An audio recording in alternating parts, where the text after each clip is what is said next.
है friends, good afternoon for all of you. I am from KCS classes. जैसा कि हम लोगों का जो फर्स्ट वीडियो में हमने कुछ आपको इंट्रोडक्शन बताया था कि आखिर मैं क्लास किस किस चीज़ की लूँगा, और जैसा कि आप ये भी समझ सकते हैं कि वो जो हमारा फर्स्ट वीडियो था वो एक तरह से ट्रेलर था। मूवी तो अब स्टार्ट हो रही है। हाँ दोस्तों, अगर जो भी आप अपने फ्रेंड्सों को शेयर कर दीजिए, जो भी केसीएस क्लासेस के तो जो लोग हैं वो तो देखेंगे ही ऑलरेडी वीडियो, बट आप अपने फ्रेंड्सों को भी आप शेयर कर दीजिए, क्योंकि इस वीडियो में आपको बहुत अच्छा कुछ मिलने वाला है। और जो कि आज तक आपने हो सकता है पढ़ा हो, मे भी मुझे तो नहीं लगता, क्योंकि मेरे जो पढ़ाने का है वो अपना एक अपना तरीका है। सो फ्रेंड्स, मैं आपसे सब लोगों से कहता हूँ कि जो हो आप अपने फ्रेंड्सों को मैसेज शेयर कर दीजिए, व्हाट्सएप के थ्रू, टेलीग्राम के थ्रू, या जो भी ऑनलाइन जो भी साइट यूज कर रहे हैं। तो फ्रेंड्स, हम लोग आज पढ़ेंगे गुड गवर्नेंस इन इंडिया। जैसा कि उस दिन हमने बताया था कि हम लोग जो हमारा पार्ट 2 वीडियो होगा उसमें हम लोग डिटेल से उन चीज़ों को क्या करेंगे, थोड़ा से हम लोग, और ये सीरीज हम लोगों की कंटिन्यू रहने वाली है फ्रेंड्स, और जो भी है वो तो ये सबके लिए है, और ये सीरीज आपकी कंटिन्यू रहेगी। जैसे पॉलिटी ये सेकंड पार्ट आ रहा है, और जैसे ही हम लोग पढ़ने के बाद डिटेल से फिर हम लोग क्या करेंगे, तुरंत प्रैक्टिस करेंगे। आखिर तभी तो हम लोगों को पता होगा ना कि आखिर क्वेश्चन किस लेवल का पूछ रहा है, यूपीएससी हो या कोई भी अदर कम्पिटेटिव एग्जाम हो, तो वहाँ पे हमें ये चीज़ें पता चल जाएंगी। ओके दोस्तों, तो हम लोग थोड़ा से डिटेल में समझेंगे कि आखिर होता क्या है, आखिर ये गुड गवर्नेंस की ज़रूरत क्यों पड़ी। उस दिन तो हम लोगों ने कुछ शायद एक तरह से बेसिक डिस्कस किया था कि आखिर स्टार्टिंग कब हुई थी। मैंने बताया था स्टार्टिंग कब हुई थी और किसने किया था, किस बैंक ने किया था, शायद मैंने बताया था वर्ल्ड बैंक ने किया था। तो ये चीज़ें तो यहाँ तक क्लियर हो गई। तो आज हम लोग चलते हैं क्वेश्चन, और क्वेश्चन की तरह हम लोग डिटेल से डिस्कस करेंगे। तो दोस्तों, मैं एक बार फिर से कह रहा हूँ, आपके जो भी फ्रेंड्स हो आप कृपया करके इस वीडियो को एक बार शेयर जरूर करिएगा, ताकि एक बार वो देखें। और हाँ, ये भी आप अपना फीडबैक भी दीजिएगा बाई कमेंट के थ्रू। ये दोस्तों, क्योंकि फीडबैक से हमें ये पता चलेगा, जब आप फीडबैक अपने कमेंट पे लिखेंगे तो हमें ये पता चलेगा कि आखिर हम लोगों की वीकनेस है कहाँ पे हम लोगों को कुछ इम्प्रूवमेंट करने की ज़रूरत है। तो दोस्तों, कमेंट के थ्रू ही पता चलता है कि कैसा वीडियो है, आपको क्या समझ में आ रही है कि नहीं, वो जो बताया जा रहा है वो क्या कैसे बता रहे हैं, उसका मेथड क्या है। तो दोस्तों, हम लोग चलते हैं फिर क्वेश्चन की तरफ। तो दोस्तों, मैं आपको थोड़ा सा कुछ लिख के भी बताऊंगा, और क्योंकि जितना हो सकेगा मैं आपको बताऊंगा, और चीज़ों पे डिफरेंस करके। दोस्तों, हमेशा कभी भी कुछ भी पढ़ो तो सबसे पहले क्वेश्चन मार्क उठना चाहिए कि आखिर ऐसा व्हाई, आखिर ऐसा क्यों, क्योंकि हमें जब तक रीजन नहीं पता होगा तब तक हम उन चीज़ों को अच्छे से क्लियर नहीं कर सकते। तो दोस्तों, हम लोग चलेंगे क्वेश्चन की तरफ। तो दोस्तों, तब तक के लिए तो दोस्तों हम लोग चलते हैं। ओके, कुछ समझने की कोशिश करते हैं कि आखिर हम लोगों को गुड गवर्नेंस में पढ़ना क्या है, कैसे पढ़ना है, तो हम लोगों को समझते हैं।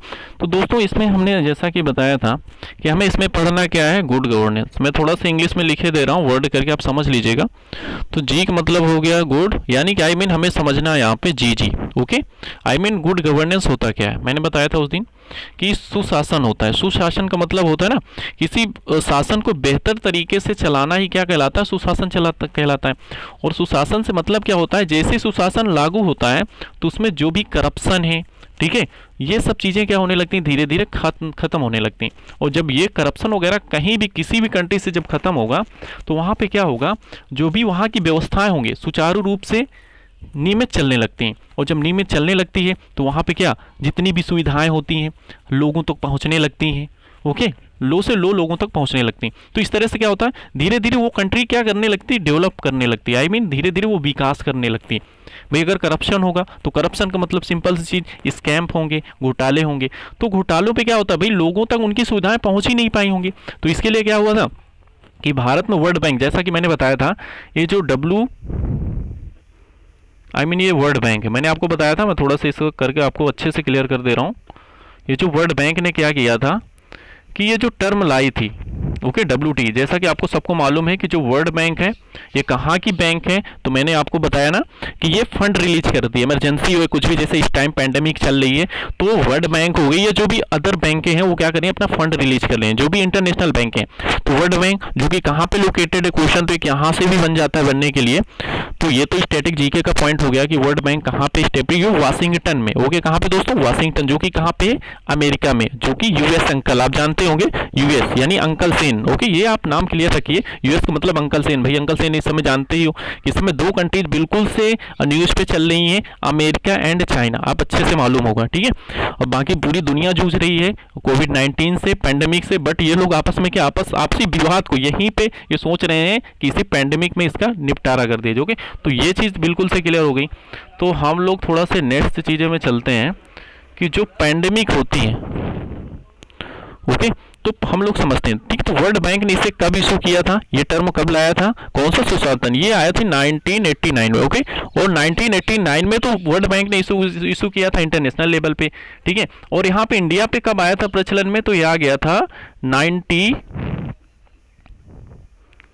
1990 में आ गया। तो ओके दोस्तों, तो ये चीजें हो गई। अब दूसरी चीजें क्या हुई, धीरे धीरे ये चलने लगी, ठीक है। सुशासन की व्यवस्था धीरे धीरे चलने लगी, और चलने के बाद क्या हुआ ना, एक ये व्यापक रूप में धीरे धीरे इसका प्रचार होने लगा, क्योंकि जब व्यापक रूप में प्रचार होगा तभी अपनी कंट्री जो होगी अच्छे से जो भी फैसिलिटीज हैं वो हर लोग तक पहुंच जाएगी। तो धीरे धीरे ये चीजें हुई। अब क्या हुआ, ठीक है, तो ये चीजें आने लगी। अब सबसे पहले दोस्तों एक क्वेश्चन ये भी उठता है, हम आगे भी पढ़ेंगे, जस्ट फिर इसके एम्बुड्समैन के विषय में पढ़ेंगे, जो कि बहुत इंपॉर्टेंट रोल होता है। तो सबसे पहले इसकी हम बात बताते हैं, जो हमारा जो सुशासन है, जो सुशासन है, सुशासन, ठीक है, ये एक्चुअली में कहाँ पे लागू होता है। तो मैं ये कहता हूं कि सुशासन के लिए जरूरी ये है कि कंट्री में, यानी कि पूरे, अगर कोई भी मान लो इंडिया कंट्री, ठीक है, तो सुशासन के लिए ऐसा है ना कि जैसे दो तरह के सुशासन होते हैं। मैं आपको बता दूं कि सुशासन एक्चुअली में लागू कहाँ पे होता है। सुशासन होता है पूरे इंडिया पे, ठीक है, बट इंडिया पे लागू करता कौन है, इसके लिए भी क्या दो पोस्ट बनाई गई, यानी दो तरह की रैंक होती है। मैं आपको बता दूं, कोई भी होगा, अगर कोई भी कंट्री है तो वहां पे सिंपल सी चीज है, कोई भी कंट्री है तो वो क्या होगी, यानी कि छोटे छोटे, या तो फिर उसमें स्टेट्स होंगे या तो उसका संघ होगा, यूनियन होगा, जैसा कि अपना इंडिया किसका है, छोटे छोटे संघों का यूनियन है। ओके दोस्तों, क्या है हमारा जो भारत, वो क्या है, छोटे छोटे राज्यों का संघ है, यानी कि हमारे जो इंडिया है वो छोटे छोटे राज्यों से क्या मिलकर बना है। तो ये चीजें हो गई। अब दूसरी चीज, जैसे सुशासन के लिए सरकार ने एक रैंक लाई थी, एक पोस्ट पद बनाया था कि ऐसा है, अगर हम इसको नियुक्ति करते हैं तो ये क्या करेगा, जितने भी भ्रष्टाचार हैं, ये चाहे पॉलिटिकल करप्शन हो या सोशल करप्शन हो, ये कहीं पे टू जेड, वो उनको इन चीजों का निरीक्षण यानी एनालिसिस करेगा, और एनालिसिस के बाद जो भी उस पर एक्शन लेंगे। तो ये चीजें यहाँ पे क्लियर हो गई। ओके, तो हम लोग चलते, तो इसके लिए गवर्नमेंट ने दो पद निकाले। एक तो बताया उन्होंने कि दो तरह के होंगे, ठीक है, जैसा कि हमें मालूम कि हमारे इंडिया में दो तरह की गवर्नमेंट होती है, क्योंकि अगर स्टेट और अपना सेंटर है तो मेन जो होता है जिसका अधिकार होगा हर जगह वो तो होगा आपका केंद्र, और केंद्र के बाद वो क्या करता है, वो धीरे धीरे जितनी भी सुविधाएं होती है वो स्टेट तक पहुंचाती हैं।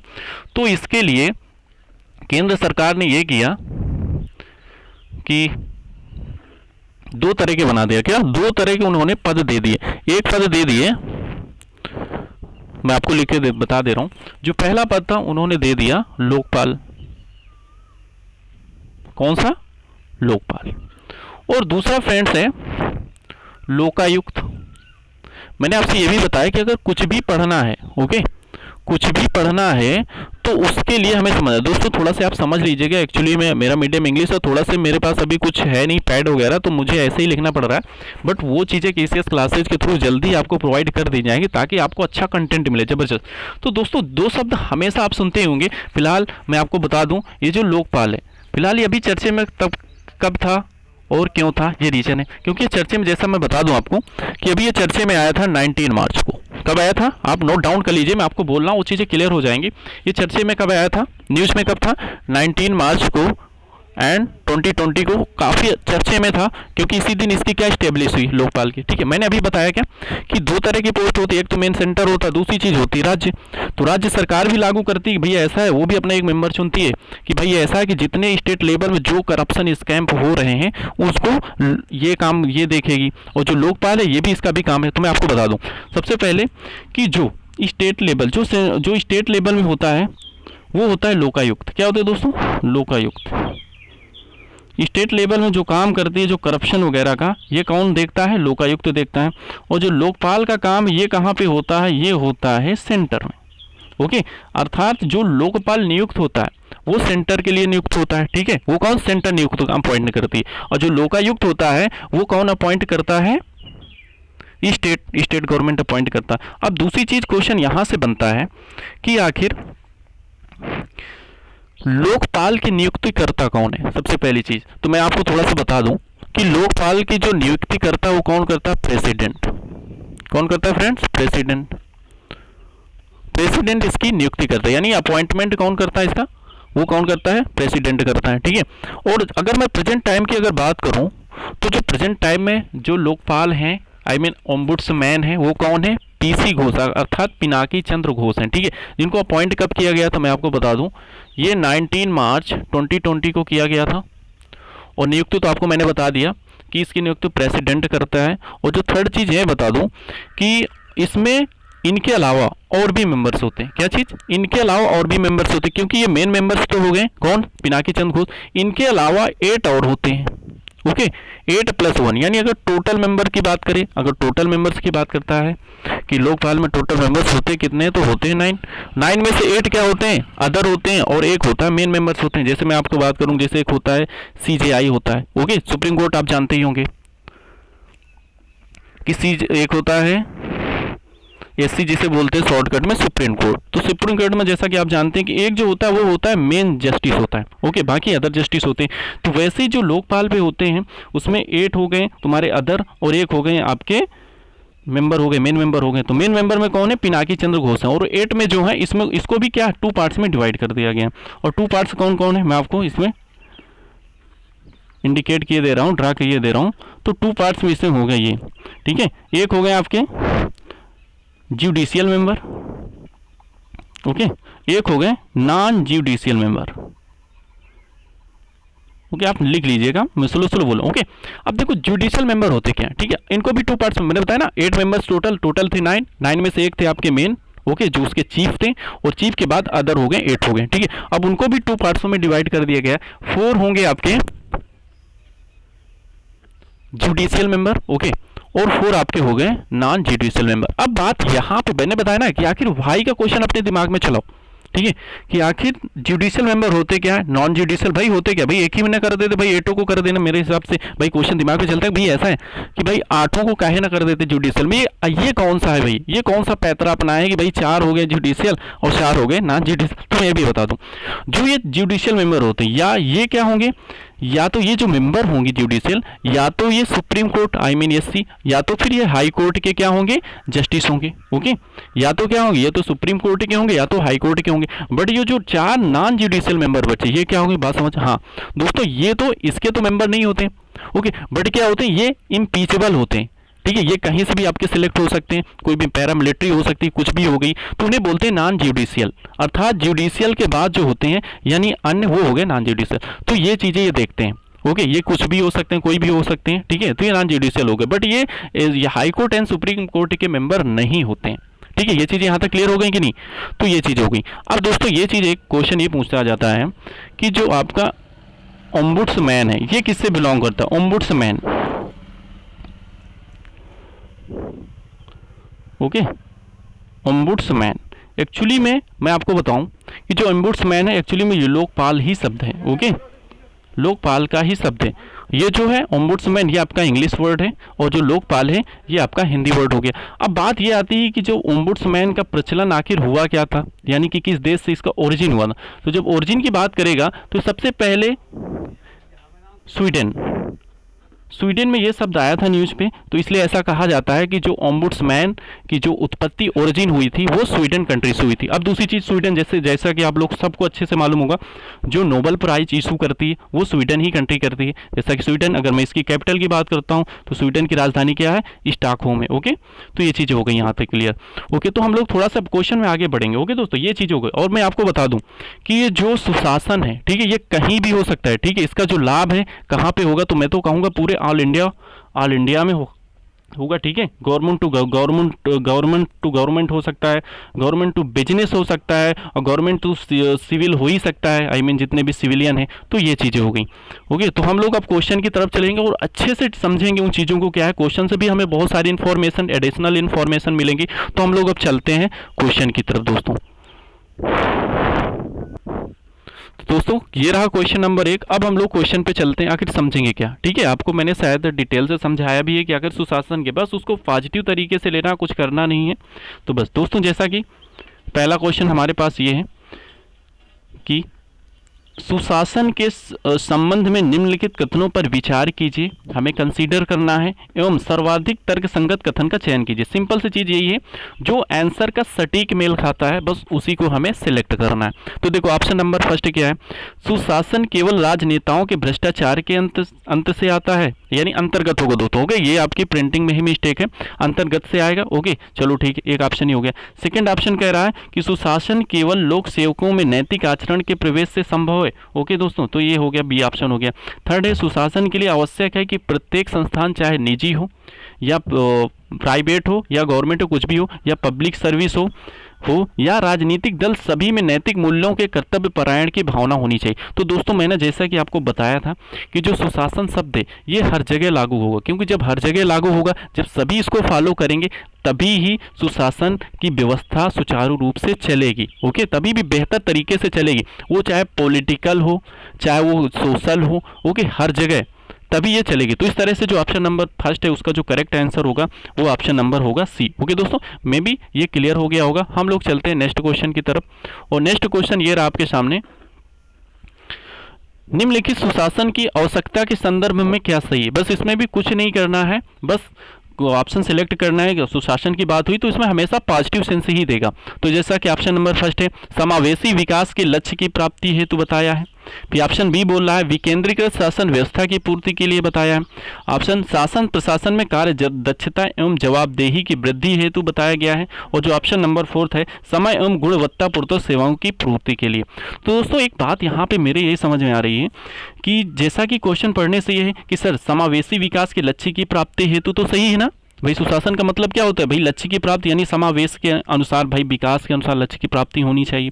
दूसरा है विकेंद्रीकृत शासन व्यवस्था की पूर्ति हो, बिल्कुल सही भाई केंद्रीकरण अलग होता है। विकेंद्रीकरण का मतलब क्या होती है, जो भी डिसअरेंजमेंट होती है उनको हम क्या कर लें, सही तरीके से अरेंजमेंट कर ले, तो वही होता है हमारा विकेंद्रीकृत शासन। तो ये भी सही है।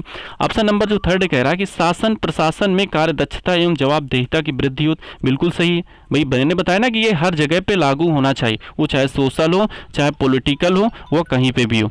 ओके दोस्तों, तो ये चीज़ें आपकी होनी चाहिए, ठीक है। तो इस तरह से हमें अगर देखा जाए तो ऑप्शन नंबर यानी कि चारों करेक्ट है। ओके दोस्तों, तो इस तरह से हम लोग देखते हैं, नीचे कुछ स्टेटमेंट भी दिए होंगे जैसा कि कूट वाले शब्द हैं, तो ये चीज़ें देखो, तो आपका ये ऑप्शन में दिया होगा। तो इस तरह से मैंने क्या, 4 ऑप्शन भी करेक्ट है, तो इस तरह से जो इसका करेक्ट आंसर होगा वो ऑप्शन होगा ऑप्शन नंबर डी, 1 2 3 4 होगा। ओके दोस्तों, अब हम लोग चलते हैं नेक्स्ट क्वेश्चन की तरफ। देखो नेक्स्ट क्वेश्चन है, सुशासन शब्द का सर्वप्रथम यानी फर्स्ट टाइम प्रयोग किस संस्थान द्वारा किया गया। जैसा कि मैंने बहुत अच्छे से क्लियर किया है कि सबसे पहले भाई वर्ल्ड बैंक जो है, जो कि बहुत ही पैसा रिलीज करती बनी, इमरजेंसी फंड हो कुछ भी हो रिलीज करती है, तो वर्ल्ड बैंक ने सबसे पहले इस टर्म को संज्ञान में लिया था। तो इस तरह से क्या होगा, इसका जो ऑप्शन सही हो जाएगा वो ऑप्शन नंबर बी करेक्ट हो जाएगा, आई मीन हो जाएगा वर्ल्ड बैंक। ओके, अब हम लोग चलते हैं क्वेश्चन नंबर 30 की तरफ, और जो थर्ड आपका क्वेश्चन ये है कि निम्नलिखित में से सुशासन के अंतर्गत तत्व कौन कौन से हैं। तो दोस्तों मैंने बताया था, बिल्कुल शब्द सही है। सबसे पहले इसमें दिया ट्रांसपेरेंसी होनी चाहिए, यानी पारदर्शिता होनी चाहिए, तो बिल्कुल सही भाई। जब तक पारदर्शिता होगी नहीं तब तक क्या कोई भी होगा शासन अच्छे से नहीं चल पाएगा, उसमें सुशासन वर्ड काम करेगा ही नहीं, एक्टिव ही नहीं होगा। तो सबसे पहली चीज पारदर्शिता होनी चाहिए, आई मीन ईमानदारी होनी ही चाहिए। ओके, ऑप्शन नंबर बी जवाबदेहिता बिल्कुल चाहिए भाई, रिस्पॉन्सिबल जरूर होना चाहिए, रिस्पॉन्सिबिलिटी होनी चाहिए, तभी भाई कोई भी शासन होगा सुचारू रूप से चलेगा। तीसरी चीज भाई पार्टनरशिप, ये तो बहुत इंपॉर्टेंट फैक्ट है भाई। अगर किसी भी काम में सिंपल सी चीज, अगर मान लो हम लोगों के घर में है, ठीक है, अगर वहां पे थोड़ी सी भागीदारी नहीं होगी तो कहीं ना कहीं वो कोई भी काम होगा अच्छे से नहीं हो पाती। तो इसके लिए भी पार्टनरशिप की जरूरत बहुत ही होती है, भागीदारी, यानी सबको मिलजुल के इस व्यवस्था को सही करना पड़ेगा। और जो ऑप्शन नंबर 4 भाई ऑनेस्टी, तो मेन ही पार्ट है, क्योंकि हम जानते हैं honesty is the best policy. ईमानदारी सबसे सर्वोत्तम गुण है हर चीज़ का, आपके अंदर ऑनेस्टी है तो हर एक चीज़। ओके, तो इस तरह से इसमें भी चारों ऑप्शन सही, यानी फर्स्ट सेकंड थर्ड, तो इस तरह से इसका जो ऑप्शन नंबर करेक्ट हो जाएगा वो ऑप्शन नंबर हो जाएगा डी। तो हम लोग चलते हैं option number question number 5 sorry, इसमें दिया हुआ है निम्नलिखित में से ई गवर्नेंस का मॉडल नहीं है। तो दोस्तों ई गवर्नेंस होता क्या है, इलेक्ट्रॉनिक गवर्नेंस। पहले गवर्नेंस थी, फिर धीरे क्या हो इलेक्ट्रॉनिक, आई मीन जैसे जो डिजिटल हम लोग यूज करते हैं, यानी जो ऑनलाइन जितने भी प्लेटफॉर्म है, that is called e governance. तो दोस्तों इसमें कहा गया है कि जी का मतलब होता है गवर्नेंट। तो इसमें कहा है कि इसका मॉडल कौन सा है, यानी कि इसका मॉडल हमें कौन सा नहीं है को सिलेक्ट करना है, बाकी 3 होंगे। अगर एक नहीं है तो हमें नहीं वाले को बिल्कुल से सिलेक्ट करना है और जो है बस वही हमारा करेक्ट आंसर होगा। तो इसमें मॉडल की बात किया है।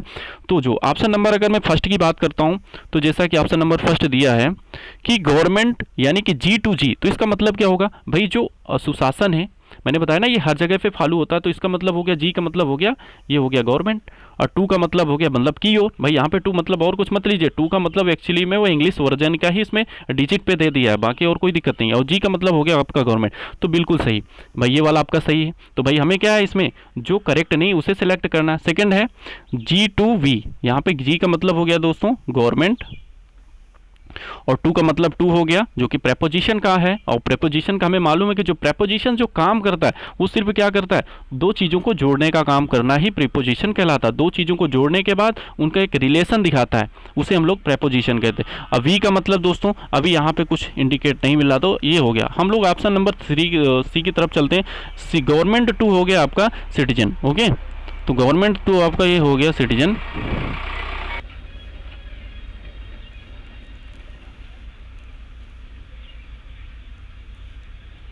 ओके दोस्तों, तो ये चीज़ हो गई, यानी कि गवर्नमेंट टू गवर्नमेंट पहला है, बिल्कुल सही है। गवर्नमेंट टू गवर्नमेंट की बात करते हैं, ये भी सही। गवर्नमेंट टू वी का मतलब यहाँ पे कोई वर्ड ही नहीं मिल रहा, तो इस तरह से ये भी कुछ मेल नहीं खा रहा। फिर इसके बाद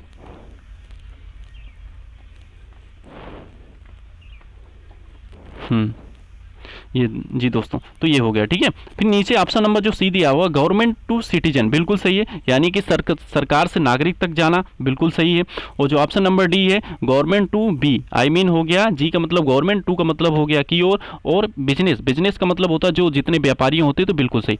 तो दोस्तों ये चीज़ें हो गई। और जो हमारा जो ऑप्शन नंबर बी है एक्चुअली में इसका मॉडल है ही नहीं ई गवर्नेंस का, तो इस तरह से option number B will be correct. Okay, तो हम लोग चलते हैं नेक्स्ट क्वेश्चन की तरफ। नेक्स्ट क्वेश्चन है कि निम्नलिखित में से ई गवर्नेंस के मार्ग के बाधक तत्व कौन से हैं। इसमें हमें बताना है कि उसके जो ऑब्स्टेकल कौन है, यानी ई गवर्नेंस से। तो जैसा कि पहला है ऑप्टिकल फाइबर का समस्त क्षेत्रों में बिछ जाना।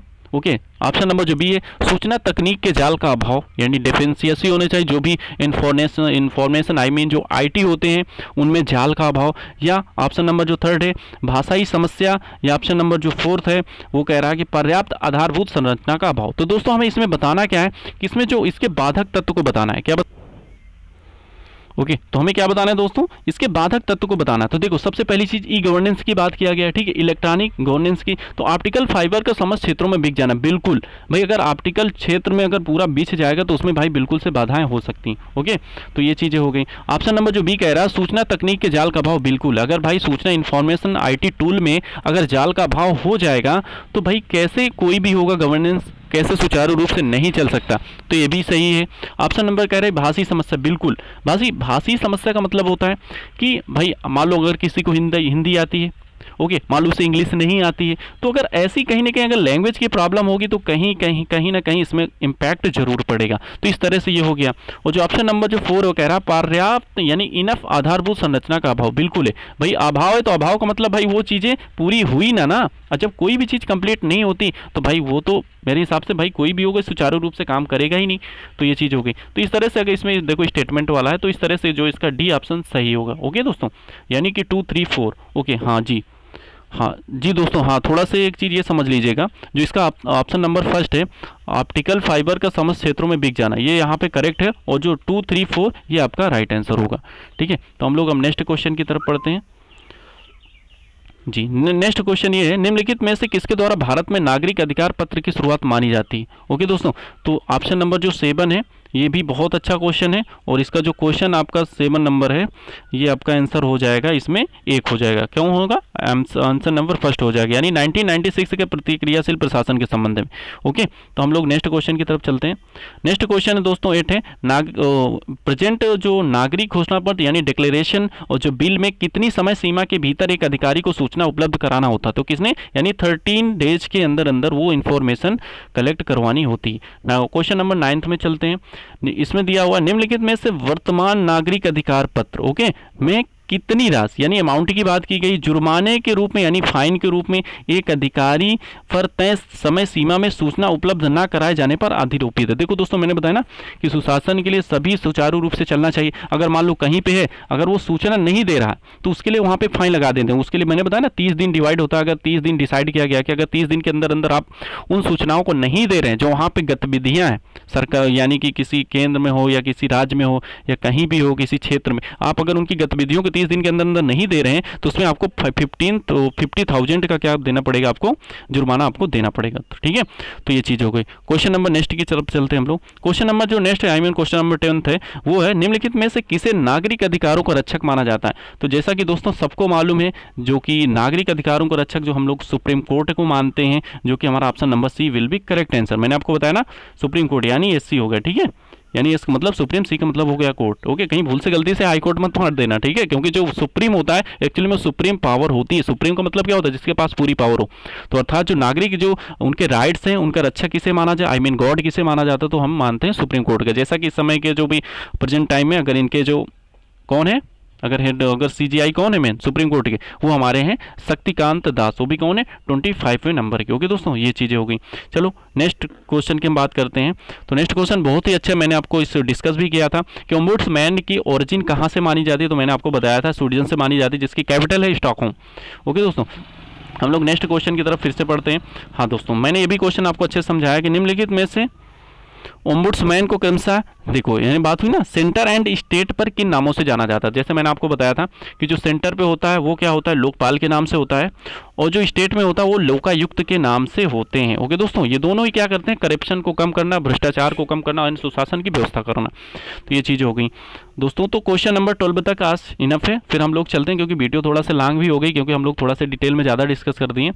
तो दोस्तों तब तक के लिए थैंक यू सो मच। हाँ दोस्तों, शेयर करिएगा अगर आपको वीडियो देखने में अच्छा लगा हो तो इसे लाइक करिएगा, सब्सक्राइब करिएगा, फ्रेंड्सों में शेयर करिएगा और कमेंट्स जरूर करिएगा, क्योंकि कमेंट से ही हमें पता चलता है कि हमारे पढ़ाने का तरीका क्या है, और उससे कमेंट से हमें ये पता चलता है ना कि आखिर जो आप फीडबैक देंगे उसी से तो हमें पता चलेगा। और जो आपको पढ़ना है तो आप कृपया करके जो भी आपको पढ़ना है वो आप सिलेक्ट कमेंट में जरूर रखिए, उसी को पढ़ाया जाएगा। ऐसा कुछ नहीं, हम ऐसा कुछ भी नहीं है, जो कहेंगे आप उससे पढ़ाया जाएगा। ऐसा नहीं कि हमें जो तैयार है हम वही पढ़ेंगे, ऐसा कुछ भी नहीं, ठीक है, क्योंकि हमें मालूम है कि भाई आप फीडबैक आपकी होगी, ठीक है, मेहनत हमारी होगी, और जो भी होगा आप तो कमेंट करेंगे ही। तो दोस्तों thank you so much and see you again.